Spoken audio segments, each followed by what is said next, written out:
کہ گروہ پرستی اور فرقہ پرستی کیا ہے اور اس کے نقصانات کیا ہیں، اس کے مفاسد کیا ہیں، فرقہ پرستی کا خاتمہ کیوں کر ممکن ہے، فرقہ پرستی سے مسلمان کیسے بچ سکتے ہیں، اس کا میکنزم، اس کا سسٹم، اس کا طریقہ کار، اس کا منہاج کیا ہے۔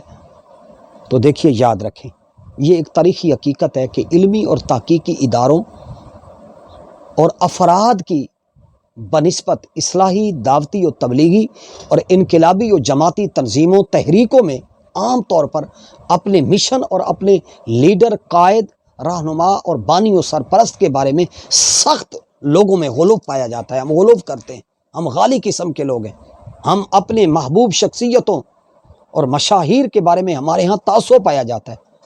وہ اپنی من پسند شخصیت کے سوا کسی کام کو دین کا کام ہی نہیں سمجھتے۔ پہلی تو ہمارے اندر مرض یہ پائی گئی ہے کہ ہم شخصیت پرستی میں بری طریقے پر مبتلا ہو چکے ہیں، نمبر ایک۔ دوسری چیز، اسی طرح ہم لوگ یہ سمجھتے ہیں کہ ہمارے قائد کے سوا اور ہمارے لیڈر کے سوا اور ہماری پسندیدہ شخصیت کے سوا کسی اور شخص کو دین کی صحیح معرفت اور تفہیم ہی حاصل نہیں ہے۔ جس بھی جماعت، جس بھی تنظیم، جس بھی تحریک اور جس بھی ادارے یا جس بھی خانقاہ میں آپ چلے جائیں، اس کے وابستگان، مریدین، اس کے فالورز یہ باور کرواتے ہیں۔ یہ بھی تفرقے کا باعث ہے۔ لہٰذا پھر بعض لیڈر حضرات بھی اپنے پیروکاروں کو یہ باور کروانے کی کوشش میں لگے رہتے ہیں کہ ہمارا نقطہ نظر 1000 سالہ تاریخ میں اور ہماری جو تحقیق ہے وہ 1000 سالہ ریسرچ میں مقدم ہے۔ جو کچھ میں نے کہا ہے، جو کچھ میں کہہ رہا ہوں، یہی حق اور سچ ہے۔ پہلے والے لوگوں کو بات سمجھ میں نہیں آئی، مجھے سمجھ آئی۔ اس طریقے سے بھی غیر شعوری سطح پر یا شعوری سطح پر ہم اپنے فالورز کو، اپنے ورکرز کو، اپنے کارکنان کو، اپنے وابستگان کو، اپنے مریدین کو یہ بات باور کرواتے ہیں۔ جس خانقاہ پر چلے جائیں، جس زاویے میں چلے جائیں، پیروں کے پاس بیٹھ جائیں، دانشوروں کے پاس بیٹھ جائیں، اداروں میں چلے جائیں، جماعتوں میں چلے جائیں، وہ اصلاحی تبلیغی جماعتیں ہوں، دعوتی جماعتیں ہوں۔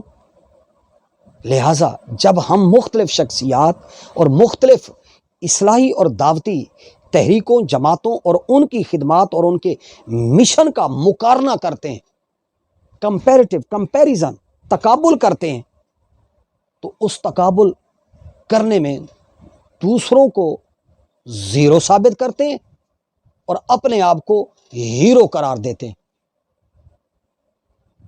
دوسروں کو کہتے ہیں باقی کوئی خدمت نہیں کر رہا۔ مثلا ہم نے یہ کلاس لگائی ہوئی ہے، ہم یہ سمجھتے ہیں کہ ہم دین کے اب ٹھیکیدار ہو گئے ہیں۔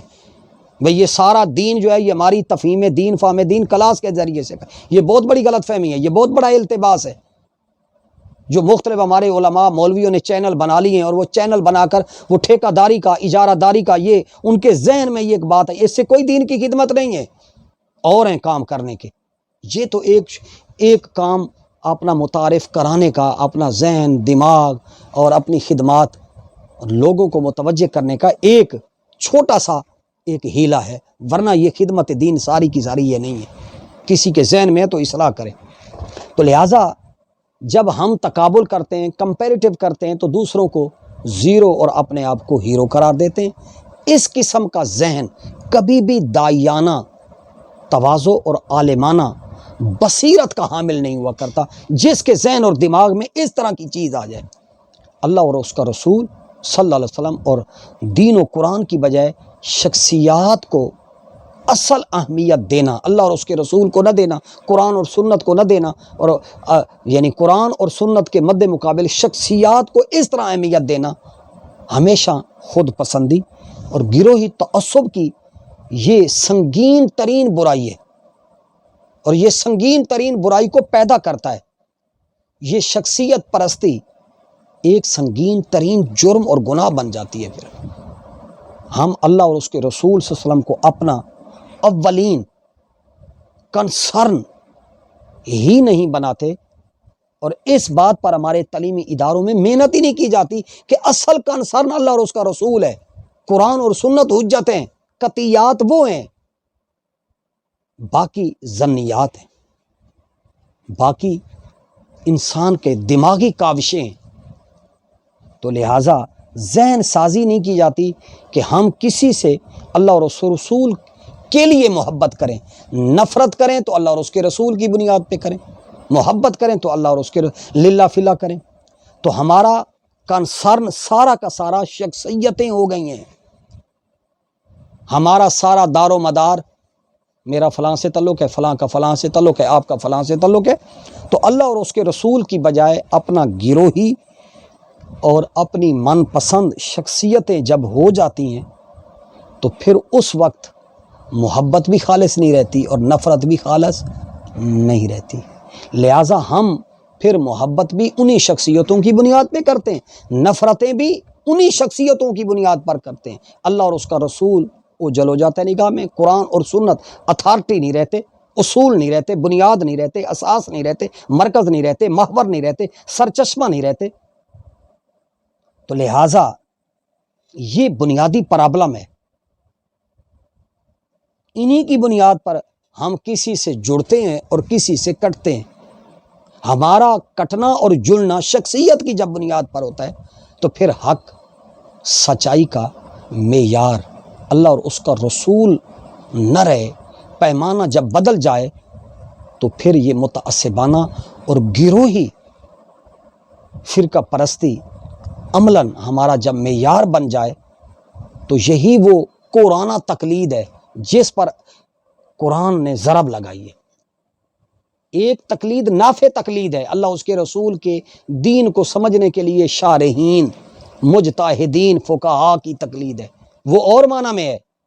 یہ تقلید اور معنی میں جس پر میں ضرب لگا رہا ہوں، جس کی حوصلہ شکنی بے کنی اور جس کو میں کمزور کرنے کی کوشش کر رہا ہوں، وہ یہ ہے کہ ہم بری طریقے پر اس فرقہ پرستی کے مرض میں مبتلا ہیں۔